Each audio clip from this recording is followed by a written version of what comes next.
So there it is. I won't go too close up, but anyway, as far as a long drop dunny goes, this is as good as it gets. The dunny, the bog, the crapper, the can, the long drop, le chiotte. I'll stop right there, but maybe from that you've got a bit of an idea what we're going to talk about today. In this video, we are going to talk toilets. And believe it or not, it's a topic we get a lot of questions about. Understandably so, as how you take care of business on a long-term overland trip can be a very important issue. I would even go so far as to say it could be the deal breaker in a relationship as to whether or not one half of the relationship agrees to go on a camping or long-term overland journey. As you may have already noticed, our camper does not have a toilet. We have never felt the need to have an onboard toilet in any of our overland setups. If you choose to take a long-term journey similar to ours, traveling to remote locations around the world, then there will come a time, even if you do have a toilet in your camper, that you will have to take care of business in nature, whether that be number one or number two. It's number two that's the tough one, I know. If you're wild camping, there are a few etiquette rules to follow. You've most probably got a shovel as part of your kit. Take it with you, go bush bashing. Get yourself deep in the forest. Please, if possible, at least 30 meters from any walking trail and 100 meters from any water source. Dig yourself a hole at least 30 centimeters deep, squat, take care of business, easy. If you can deal with it, then it is recommended to take your toilet paper out with you and put it in the bin. If that grosses you out a little bit, then you can consider burning it. Or depending on your level of environmental consciousness, you can bury it in the hole. What if you can't dig a hole? Maybe the ground's too hard, maybe you're out hiking. Of course, you didn't take a shovel with you. At the very least, you could try and dig a shallow hole with a rock or a stick.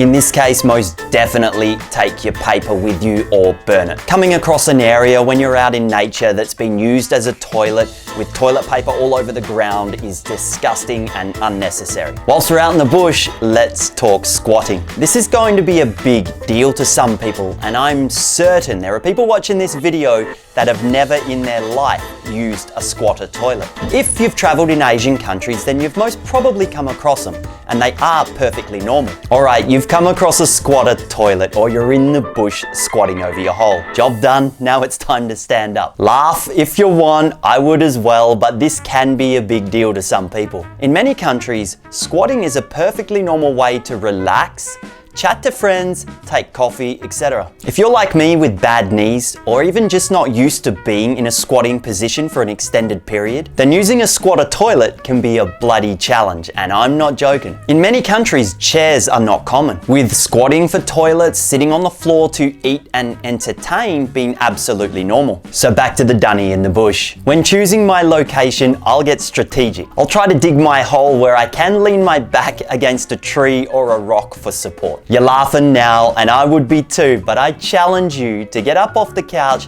get yourself down to a squatting position for 5 minutes, and then bounce back up to a standing position. Easy for some maybe, but definitely not everyone. Now you might think I've been going on about squatters for a long time. I will say I think it's justified. In fact, it wasn't until our arrival in South Korea that we came across Western style toilets again. For 2 years in Central Asia, we only used squatter toilets, other than the occasional restaurant with a Western style dunny. We always have a small tube of hand sanitizer in the camper and the car just in case the public toilet didn't have soap and water. This is very often the case. And we've seen it all from one extreme to the other. From remote villages where open defecation is absolutely normal, to public toilets that consist of a concrete slab over a massive hole in the ground. Holes cut out in the concrete slab barely 1 meter apart with no privacy dividers. You're literally rubbing shoulders with the bloke next to you. In situations like this, you'll be craving for your hole in a peaceful forest, believe me. To then arrive in South Korea and Japan,